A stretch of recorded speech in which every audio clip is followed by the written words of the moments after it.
Hey there, opera fans. I'm Erik Teague. My pronouns are he, him, his, and I'm primarily a costume designer. You may have seen some of my work in different houses around the US, but, fun fact, I'm also a trans man. Ever wondered how alternative identities thrive in the opera world? As someone who makes art for his living, I wanted to explore that question the best way I knew how, by talking to some folks. On this show, I'll speak with other artists who exist under the rainbow umbrella and talk about life, work, and what makes us shine the brightest. So now I'm wearing a new hat as your host for Come As You Are, the podcast that goes beyond the curtain with our industry's amazing artists from the LGBTQ plus community and our allies. Think of this as a virtual coffee hour with some fascinating people whose work you've heard or seen in your favorite shows. Whether singers, directors, technicians, or designers, the thing that we share in common is that we all defy the gender expectations often associated with our industry. So grab yourself a cup and join us for a good story. As our first episode here, we thought that it might be nice for you to get an introduction not only to the show itself, but to me as your host. We begin this podcast about stories with my own. And who better to conduct our first interview than the Atlanta Opera's own Tomer Zvulun, a fantastic colleague and a great friend. Welcome to the show, Tomer. I'm here this morning with my friend, the costume designer and the graphic novel designer, and a brilliant man and artist, Erik Teague. Good morning, Erik. How are you? Hey, morning, Tomer. I'm great. How are you? I'm very well, thank you. So, everyone has a story, and we hope that some of those stories will inspire other people. Would you tell us a little bit about yourself, starting with your biography? Where are you from, and where did you grow up? Absolutely. My pronouns are he, him, his, and I came from Cartersville, Georgia, which, if y'all are listening from the Atlanta area, you probably know exactly where Cartersville is because it's not terribly far away, and it's getting fancy with all the movie business. But when I grew up, it was a very small, kind of typical Southern town, kind of a church on every corner kind of place, and it was all in all not a terrible place to grow up, but a little backstory on me. I am transgender. I'm a trans man. And growing up in the South was a little bit of a dodgy situation sometimes because the world isn't necessarily set up for trans people from the get go. So you have to figure out your way in the world in kind of an atypical fashion, which I'm thankful for the lifelong friends that I have from the Ville and the great people that I knew there. But I'm also happy that I could spread my wings and go somewhere else.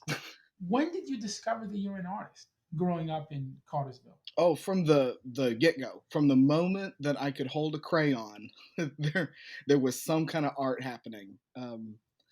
And sometimes it was on the walls of the hallway in our house, much to my mother's chagrin. And I think the discouragement to paint on walls was kind of like an early nod not to do scenic design. So As a father to two kids, I completely sympathize. yeah, I'm sure you do. I was kind of a handful as a kid because you couldn't keep me in enough paper to you know to slake the thirst that I had for drawing and figuring things out. And I naturally loved comic books because they were a just so accessible and the fantastical stories and they were really gripping. But I also just fell in love with so many art styles through comic books, so that I was trying to emulate as a little kid. And how do you feel that those stories and art contributed to who you are today, to your Well, development? one of the cool things about comic books is that uh, for the majority of the books that I was able to read as a kid, they were superhero novels. So there was this daytime, nighttime person. Like during the daytime, you're a mild mannered Peter Parker, but at nighttime, you're Spider Man. And having to adjust to a a public face and then a very real face to yourself was something that I identified with immediately, because society would tell me that I needed to be a certain way, but I knew in my heart that I was absolutely something different that they were not ready for yet. That's an incredible concept, and it's all about identity. And often, when we think about superheroes, that's not immediately what came to my mind. So that's just such an interesting angle. So you feel that that double identity of superheroes is something that helped you basically become who you are. In my like amoeba form as a little kid, it gave me that little inkling of hope that if you want to do something good in the world, but you can't necessarily do it right now, it's okay. You'll grow and you'll be able to become who you want to be. And of course, back then I probably had none of the vocabulary to say any of that, but that little nugget was there, and it sort of helped me go. And it was also a really nice escape into a relatively harmless world. Um, so I loved escaping into a comic book for a little while. When was that moment for you when you realized that you have you're a different you're different than others, and what did you do with that information? From my earliest memory, I knew I was absolutely different from anybody else in my community at the time. Um, and I had always been perceived as a androgynous kind of rough and tumble kid, very interested in doing stupid boy things like running around the woods and poking things with sticks and that kind of stuff. And that was not necessarily the expectation of what my parents had planned out for me for my life. But they knew from the get go, okay, we've got an atypical kid. We just don't know vocabulary words to attribute to this, or really how to deal with it. So they did their best. They gave me the best sort of right and wrong kind of raising that one could imagine, but there was definitely some tension, because I didn't want to dress like they wanted me to, and they couldn't understand why that was such a big deal. When to me it was the most enormous of deals, because the the language of clothing is you're telling the world how you want to be perceived, and when someone imposes a clothing choice on you that is incorrect for you, it's really jarring. And sometimes a kid doesn't have the vocabulary to say that also, and so you just fight. So that makes a lot of tension. But a lot of artists have people that help them during their development. I call those people angels, people that help us realize who we are and help us get to who we end up becoming.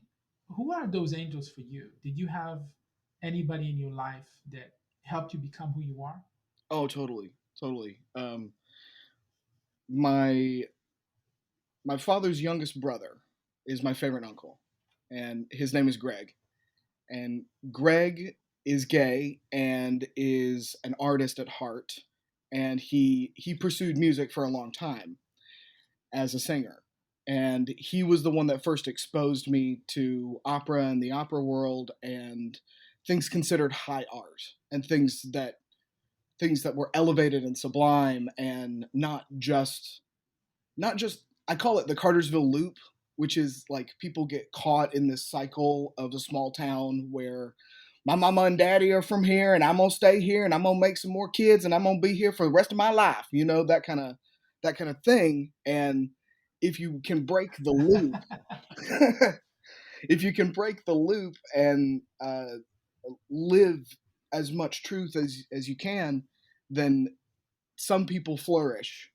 And Greg was one of those people, and I'm definitely one of those people. But he was the earliest inclination that art could be a viable career, and that I should pursue it instead of pursuing a more practical career.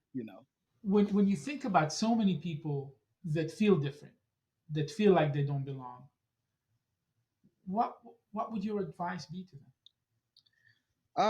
I would say you have to have the strength in your core to believe yourself, because not everybody is going to just believe you, and that's a difficulty growing up as a trans person, because so many people, at least in my case, so many people in my formative years wanted to explain away my behaviors as, oh, well, they'll grow out of it, your kid's just a tomboy, plenty of those things.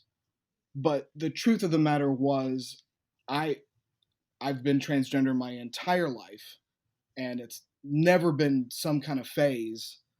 And that's the truth with a lot of people.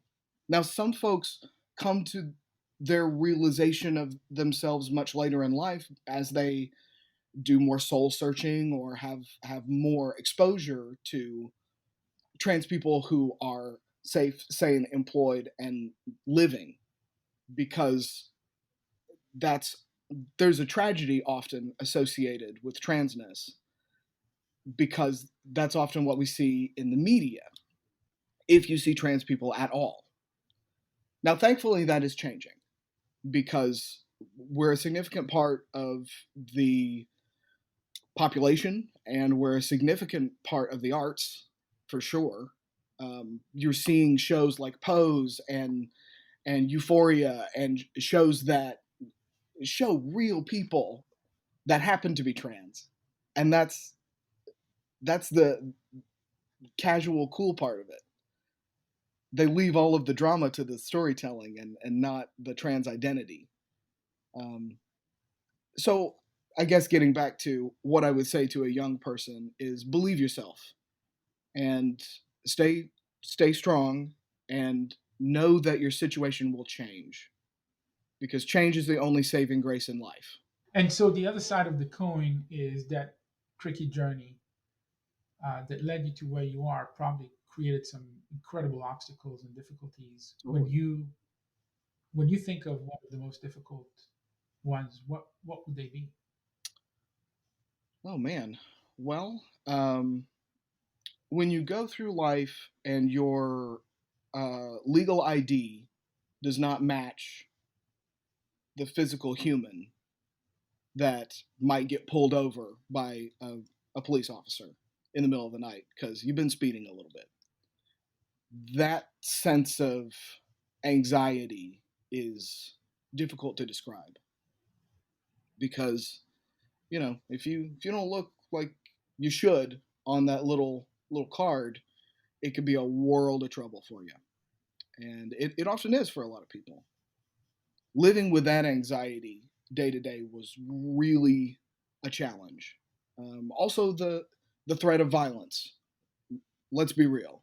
Um, Say if I was out to a bar and I'd had a real good night, and then I'm walking home to my car, and somebody clocks me as maybe not their expectations of what a man looks like, that's an invitation to some people for violence.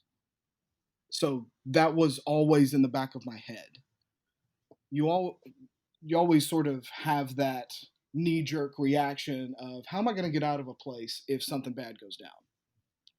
So that's baked into the back of my mind in a way. But I I say that, but I want you to know that I do not live a life of paranoia. I firmly believe you got to live your life, and bad things will happen because that is the nature of life. You have to be prepared for bad things, but don't live in fear of them. Because if I lived in fear all the time, I'd do nothing. It fear is the mind killer, as they say in Dune. So you stop existing in the world when you give in to nothing but fear. But other things that were really challenging. I began my transition while I was in college.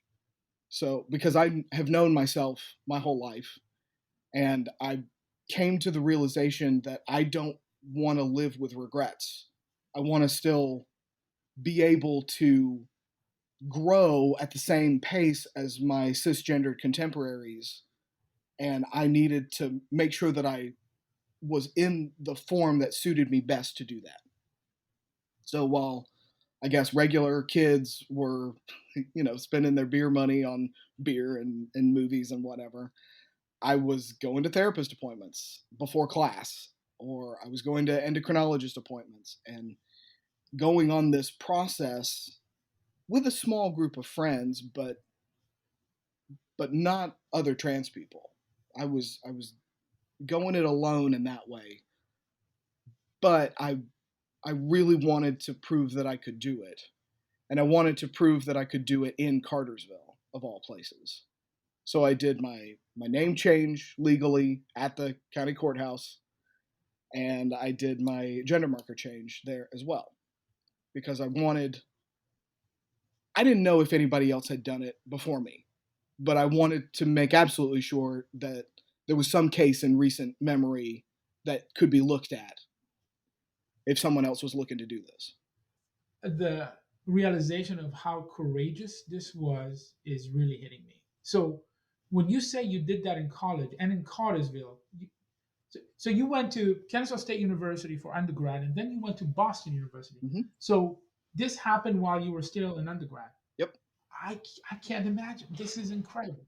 Well, it's survival. It's not necessarily courage, I will say. It's survival. For me, it came to the precipice of life or death. It was either you can live how you want to and live your truth because it's there inside of you, or you can check out and be done.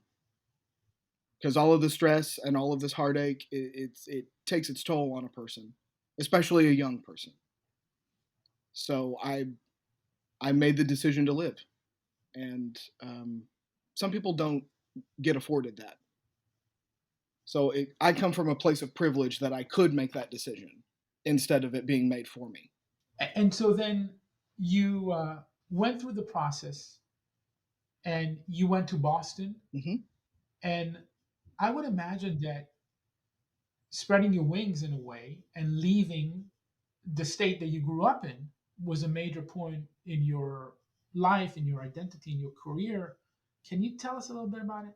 Totally, totally. Well, to get to Boston, we have to get to DC first.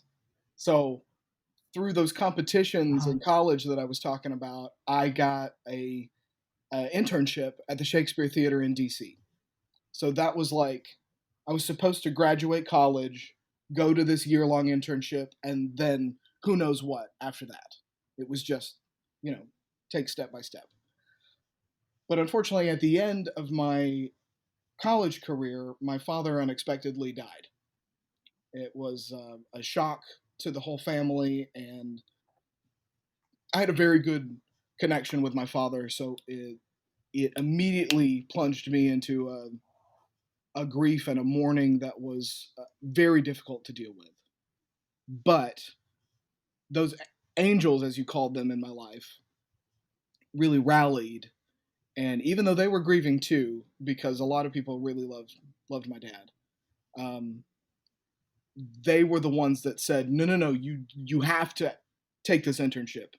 You absolutely have to go. We will figure out all the other logistics." Because in my grief, I just quit going to class. It was at the end of the semester. I was supposed to take my finals and then graduate in the fall, and then go off in the spring. And when you quit going to class, you can't take your finals. But to his credit, Jamie helped put some perspective on things, and Greg, he was of no two minds about it. He's like, no, no, no, you gotta go. You gotta get out of here. You gotta go. Don't worry about your mom. I'll take care of your mom. Everything will be okay. We will tend to the fort. You've gotta do this. And it was the kick in the pants that I needed because I was totally consumed with grief and that the numbness that comes with grief and not knowing the next steps and also not wanting the Lost. next steps. Yeah, I was totally lost. Moved to DC with nothing but a suitcase, not knowing a soul. started work 3 days later at this prestigious company in our nation's capital. And that shop was a massive learning experience, but I made some of my best contacts there. The costume director, Deb Shippey, took a shine to me and really took me under her wing and was like, I think you could probably be a designer, but here's the things that you need to polish. And that was exactly what I needed. And also, my wife, who was just a pretty girl in the shop at the time, was on the principal women's stitcher team. So she made all of the beautiful custom gowns for all of the leading ladies. And my job was basically carrying shoes as an intern. So my shoe route would stretch around her table every day because I was just so completely captivated by her.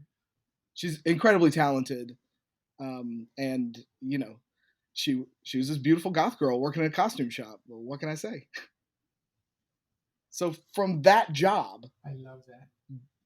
Dev, my costume director,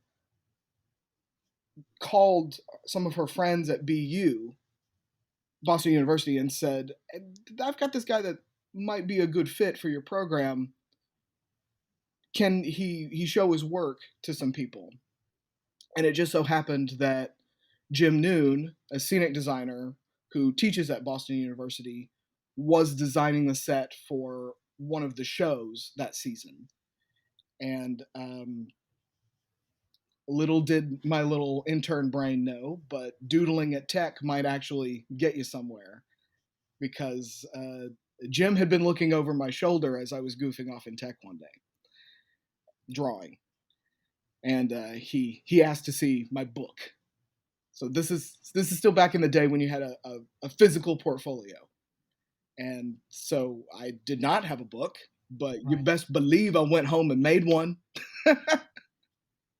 So I brought him a book the next day, and he looked at it and was like, he's a very chill guy, Jim. He, like, sometimes you feel like you need to check his pulse. Very. Yeah. So he looked at my book and he said, well, maybe you should apply next year. I think we're all full up on our grads this year. So I left from that thinking, okay, fine. Maybe grad school's not in the cards for me right now. That's okay. That's fine. And a week later, I had a call offering me a full scholarship. So crazy stuff happens. And that's how I got to Boston. So, Erik, fast forward a few years later, and I meet you in Glimmerglass. I heard so much about you before, but then in 2018, we're both in Glimmerglass. You're doing The Cunning Little Vixen. I'm doing Silent Night. We have a nice drink. We talk about let's collaborate in the future. And then the pandemic happens, and we do Three Penny Opera, and I'm like, Erik Teague has to design this show. So when you choose a project, because now you are getting to be a very busy man. Yes. Between graphic novels of Phantom of the Opera and Fidelio for Washington National Opera, and your very busy career as a costume designer, what makes you choose a project? Like, I would imagine that you have quite a few options. So, what is important for you? Well, when you choose those projects? That's a fantastic question. People play a big part in that. Like, is this a team that I really creatively get? And if I leave a meeting and I'm buzzing with ideas and have those aha moments and those moments of exuberance, then I know it's going to be a good fit. And when we would talk about Three Penny Opera, there would be those moments of ahas and those big laughs and those electric moments.